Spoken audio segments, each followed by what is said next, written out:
हम लोग इस क्लास में इंग्लिश के ट्रेंडिंग शब्दों को पढ़ना सीखेंगे।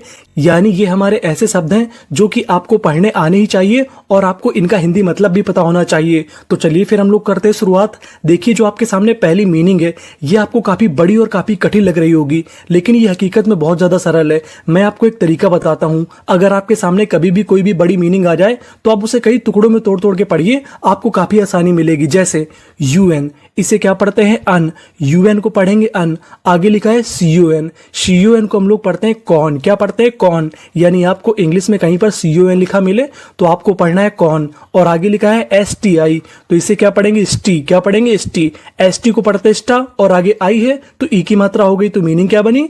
अनकॉन्स्टी। और आगे क्या लिखा है? टीयू, इसे पढ़ेंगे यहाँ पे ट्यू। क्या पढ़ेंगे? ट्यू। और आगे लिखा है टीआईओएन। अगर आपको इंग्लिश में कहीं पर टीआईओएन लिखा मिले तो हम लोग टीआईओएन को पढ़ते हैं शन। क्या पढ़ते हैं? शन। तो इतनी मीनिंग बन गई शन। और आखिरी में लिखा है एल, तो इसे क्या लिखेंगे? अल। तो यहाँ पे हमने लिख दिया ला। तो पूरी मीनिंग क्या बनी? अनकॉन्स्टिट्यूशनल। अनकॉन्स्टिट्यूशनल। तो पूरी मीनिंग क्या बन गई? अनकॉन्स्टिट्यूशनल। अनकॉन्स्टिट्यूशनल। अनकॉन्स्टिट्यूशनल का मतलब होता है असंवैधानिक, यानी जो चीज संविधान के हिसाब से ना हो उसे हम लोग कहते हैं अनकॉन्स्टिट्यूशनल। अब नीचे वाली मीनिंग को पढ़ते हैं LAND, इसे पढ़ेंगे लैंड। DIS dish. PU, इसे पढ़ेंगे प्यू। और आखिरी में लिखा है TE, इसे पढ़ेंगे टा। आपको इंग्लिश का एक रूल याद रखना है, इस मीनिंग के आखिरी में लिखा है ई। अगर आपको इंग्लिश की कभी भी किसी भी मीनिंग के आखिरी में ई लिखा मिले तो आपको ई का उच्चारण नहीं करना होता, आपको ई से पहले तक का उच्चारण करना है। कहने का मतलब अगर आखिरी में ई है तो हमें ई का उच्चारण नहीं करना। तो मीनिंग क्या बनी? Land dispute. लैंड का मतलब भूमि, डिस्प्यूट का मतलब विवाद। तो पूरी मीनिंग क्या बनी? Land dispute. आगे चलते हैं, आगे वाली मीनिंग को पढ़ते हैं।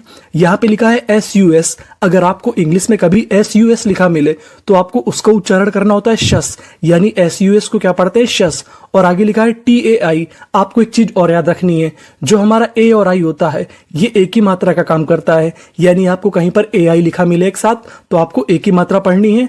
तो मीनिंग क्या बनी? TAIN, इसे क्या पढ़ेंगे? टेन। और आगे लिखा है ए तो ये लिख दिया ए। BLE, BLE को इंग्लिश में पढ़ते हैं बल। क्या पढ़ते हैं? बल। तो पूरी मीनिंग क्या बनी? सस्टेनेबल। सस्टेनेबल। सस्टेनेबल। सस्टेनेबल का मतलब होता है टिकाऊ, यानी जो काफी दिनों तक चीज चल जाए उसे हम लोग कहते हैं सस्टेनेबल। यानी जैसे हमारे वैज्ञानिक लोग कहते हैं कि आपको सस्टेनेबल एनर्जी पे काम करना है, यानी आपको ऐसी ऊर्जा पे काम करना है जो कि टिकाऊ हो, काफी लंबे समय तक चलती रहे। नीचे वाली मीनिंग को पढ़ते हैं JU जू। DID CIAL, इसे पढ़ते हैं शियल। क्या पढ़ते हैं? शियल। तो मीनिंग बनी judicial.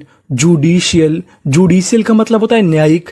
ACTI एक्टी। VIV SM। SM को पढ़ेंगे यहाँ पे जम। क्या पढ़ेंगे? जम। तो मीनिंग बनी एक्टिविज्म। एक्टिविज्म।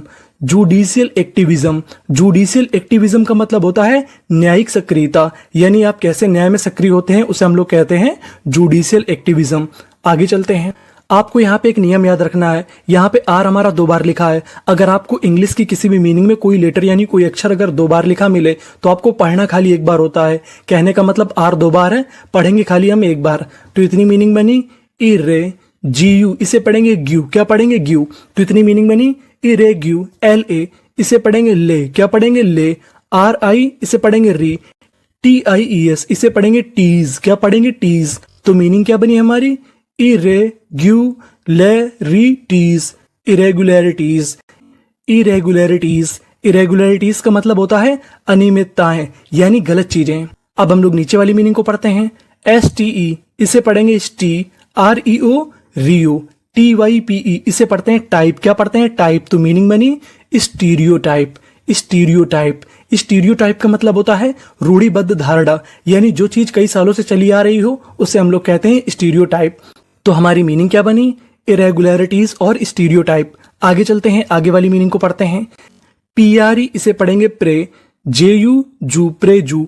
DICE डिस। तो मीनिंग बनी प्रेजुडिस। प्रेजुडिस। प्रेजुडिस का मतलब होता है पूर्वाग्रह। आगे वाली मीनिंग को पढ़ते हैं FIS, इसे क्या पढ़ेंगे? फिश। CAL कल। तो मीनिंग बनी फिस्कल। फिस्कल का मतलब होता है राजकोषी। DE डे। FI फी। CIT सिट। डेफिसिट। डेफिसिट। तो पूरी मीनिंग क्या बनी? Fiscal deficit. फिस्कल का मतलब राजकोषीय, डेफिसिट का मतलब घाटा। तो मीनिंग बनी हमारी प्रेजुडिस और फिस्कल डेफिसिट। आगे चलते हैं, आगे वाली मीनिंग को पढ़ते हैं। जीए इसे पढ़ेंगे गा, जेडी जे इसे पढ़ेंगे जे, और टी हमारा 2 बार है, पढ़ेंगे कितनी बार? 1 बार, और आखिरी में ई लिखा है उसे हम पढ़ते नहीं। तो मीनिंग बनी गजेट।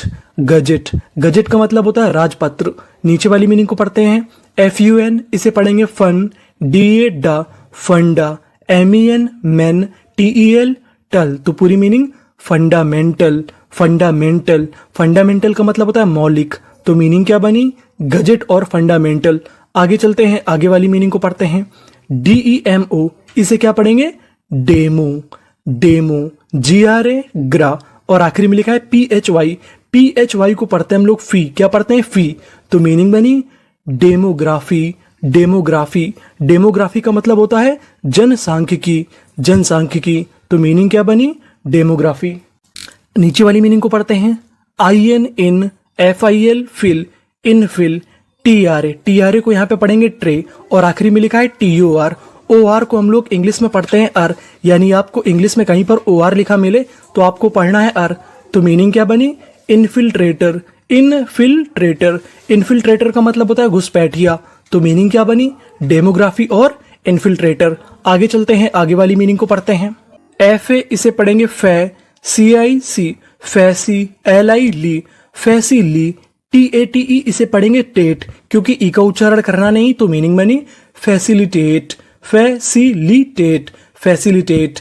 फैसिलिटेट का मतलब होता है सुविधाजनक बनाना, यानी चीजों को अच्छी बनाना। तो मीनिंग क्या बनी? फैसिलिटेट। नीचे वाली मीनिंग को पढ़ते हैं। EX PE पे, एक्सपे, DID TE टा, एक्सपेडिट। एक्सपेडिट, एक्सपेडिट का मतलब होता है शीघ्र यानी जल्दी। तो मीनिंग क्या बनी? फैसिलिटेट, एक्सपेडिट। आगे चलते हैं, आगे वाली मीनिंग को पढ़ते हैं। TA इसे पढ़ेंगे टै, RRI री, F टैरिफ। इस समय वर्तमान में बहुत चल रहा है tariff. WAR war, tariff war, tariff war. Tariff war का मतलब होता है व्यापार युद्ध। आप लोग इस समय टैरिफ के बारे में टीवी में बहुत देखते होंगे, तो हम लोग इसे कहते हैं व्यापार युद्ध, यानी टैरिफ वॉर। नीचे वाली मीनिंग वक्फ बाई यूजर, इसे क्या पढ़ते हैं? यूजर। तो मीनिंग बनी waqf by user. Waqf by user का मतलब होता है उपयोगकर्ता द्वारा वक्फ। अब हम लोग आगे वाली मीनिंग को पढ़ते हैं। DE इसे पढ़ेंगे डी, NOTI नोटी, FIED इसे पढ़ेंगे फाइड। क्या पढ़ेंगे? फाइड, क्योंकि IED को हम लोग इंग्लिश में पढ़ते हैं आइड। तो मीनिंग क्या बनी? डिनोटिफाइड। डिनोटिफाइड का मतलब होता है अधिसूचना रद्द करना, यानी आपने कोई कानून बनाया या कोई नियम बनाया, उसको रद्द कर दिया, उसे हम लोग कहेंगे अधिसूचना रद्द करना। नीचे वाली मीनिंग को पढ़ते हैं। JOINT ज्वाइंट, PAR पार, LI लिया, पार लिया, MEN मैन, TARY टरी। तो पूरी मीनिंग पार्लियामेंट्री। पार्लियामेंट्री, पार्लियामेंट्री का मतलब होता है संसदीय। COMMI कमी, TET कमेटी, कमेटी। तो पूरी मीनिंग ज्वाइंट पार्लियामेंट्री कमेटी। आगे चलते हैं, आगे वाली मीनिंग को पढ़ते हैं। RE CALI इसे पढ़ेंगे कैली। क्या पढ़ेंगे? कैली।